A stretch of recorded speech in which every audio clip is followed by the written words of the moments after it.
ఈరోజు ప్రతిపక్షాలు విషం చెమ్మడానికి దుమ్మెత్తిపోయడానికి తప్ప ప్రజలకి మంచి చేస్తుంటే కనీసం అప్రిషియేట్ చేయకపోయినా మనసులో అయినా హ్యాపీగా ఫీల్ అవ్వాలి. ఈరోజు సంక్షేమ పథకాలైనా లేదా ఆడుదాం ఆంధ్ర లాంటి స్పోర్ట్స్ ఈవెంట్స్ అయినా కులం మతం పార్టీ చూడకుండా అర్హతే క్రైటీరియాగా తీసుకొని చేస్తున్నామనటానికి మేము 100% కట్టుబడి ఉన్నాం. దీనికి ఎక్కడ మీరు రమ్మన్నా కూడా ఏ కాన్స్టిట్యున్సీ అయినా ఏ జిల్లా అయినా కూడా మేము రావడానికి రెడీగా ఉన్నాం. అలా పార్టీ వైజ్గా పార్టీలో ఉన్న వాళ్ళని మాత్రమే చేశామని మీరు నిరూపించండి. ఊరికే నోరుంది కదా అని మాట్లాడేస్తే కరెక్ట్ కాదు. ఈరోజు చంద్రబాబు నాయుడు లాంటి డర్టీ పొలిటీషియన్ వల్ల మనకి స్టేడియంస్ లేకుండా రాజధాని లేకుండా ఈరోజు మనం అన్యాయం అయిపోయినాం. అలాగే ఈరోజు కాంగ్రెస్తో కొన్ని రోజులు కుమ్మక్కై, ఇప్పుడు బీజేపీతో కుమ్మక్కై, మళ్ళీ కాంగ్రెస్తో కుమ్మక్కై, మళ్ళీ మొన్న అమిత్ షా దగ్గరికి వెళ్ళి కాళ్ళు పట్టుకొని తన రాజకీయం కోసం తాను అధికారంలో రావటం కోసం అందితే జుట్టు అందకపోతే కాళ్ళు అన్న చందంగా ముందుకు వెళ్తున్నాడే తప్ప ఈ రాష్ట్రంలో ఉన్న పేదవాళ్ళ కోసం, ఈ రాష్ట్రంలో ఉన్న క్రీడాకారుల కోసం చంద్రబాబు నాయుడు ఇది చేశాడు అని ఒక్క పాయింట్ చెప్పండి. జగన్ గారు చేశారు అని చెప్పడానికి కొన్ని వందల సాక్ష్యాలు ఉన్నాయి. ఈరోజు ఈ 4.5 సంవత్సరాల్లో విద్యలో కానీ, వైద్యంలో కానీ, ఇళ్ల పట్టాలు ఇచ్చి ఇల్లు ఇవ్వటంలో కానీ, క్రీడల్లో కానీ, రైతులకు కానీ చెప్పడానికి ఎన్నో ఉన్నాయి.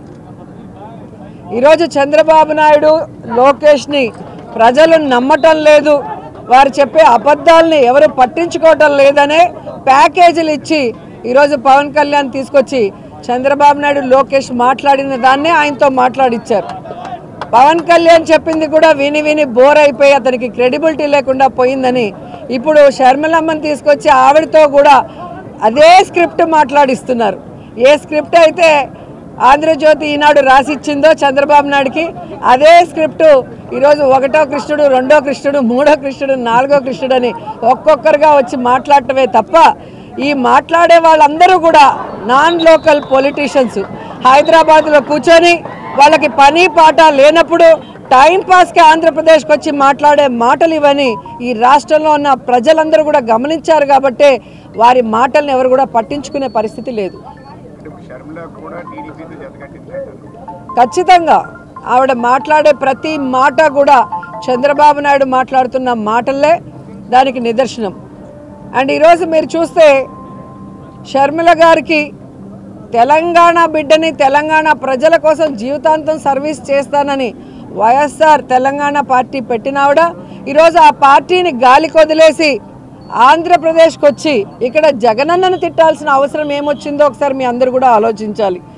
రెండోది, రాజశేఖర్ రెడ్డి గారు బ్రతికున్నంత కాలం వైఎస్ఆర్ గారిని అవినీతి పరుడని, దోపిడీదారిని మాట్లాడిన చంద్రబాబు నాయుడు ఇంటికి వెళ్ళి బొకే ఇచ్చి కొడుకు ఎంగేజ్మెంట్కి పిలవాల్సిన అవసరం ఏముందని అడుగుతున్నాను.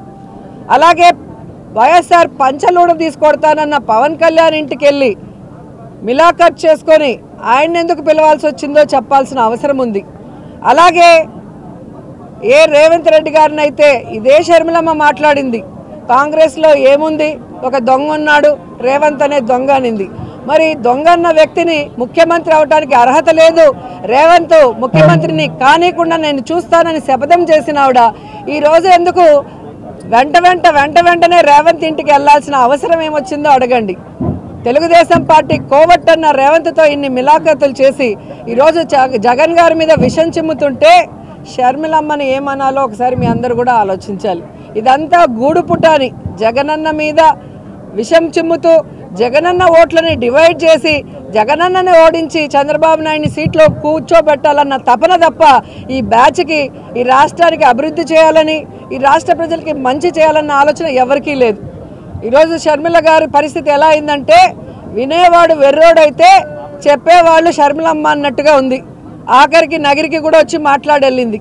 ఇదే విధంగా తెలంగాణలో నియోజకవర్గానికి వెళ్ళటం, అక్కడున్న ఎమ్మెల్యేలను మంత్రులు తిట్టేసి రావటం గతంలో చేసింది. ఏమైంది? పార్టీ గాలికి వదిలేసి అక్కడ రేవంత్ ఒకటి ఇస్తే ఇక్కడ వచ్చి పడింది.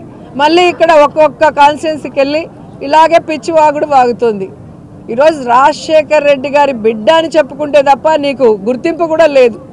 రాజశేఖర్ రెడ్డి గారి బిడ్డ ఎలా ఉండాలి? రాజశేఖర్ రెడ్డి గారి లాగా మనసు ఉండాలి, రాజశేఖర్ రెడ్డి గారి లాగా పౌరుషం ఉండాలి, రాజశేఖర్ రెడ్డి గారి లాగా ఒక మాట ఇస్తే ఆ మాట మీద నిలబడాలి. అవన్నీ ఈరోజు జగనన్నకు మాత్రమే ఉన్నాయి. రాజశేఖర్ రెడ్డి ఆశయాలకి ఈరోజు ప్రతిపక్షాలన్నిటితో కూడా పోరాడి వాటన్నిటిని కూడా ప్రజలకు అందిస్తున్న వ్యక్తి జగన్మోహన్ రెడ్డి గారు. అయితే ఏ రాజశేఖర్ రెడ్డి గారిని అవమానించారో ఆ ప్రతిపక్షాలతో చేతులు కలిపి రాజశేఖర్ రెడ్డి గారి ఆత్మ క్షోభించే విధంగా చేసే ఆవిడ షర్మిల గారు. కాబట్టి ఆవిడ నేను వైఎస్ఆర్ బిడ్డ బిడ్డ అని చెప్పుకుంటే పైనున్న వైఎస్ఆర్ గారి మనసు క్షోభిస్తుందన్న విషయం ఆవిడ తెలుసుకోవాలి.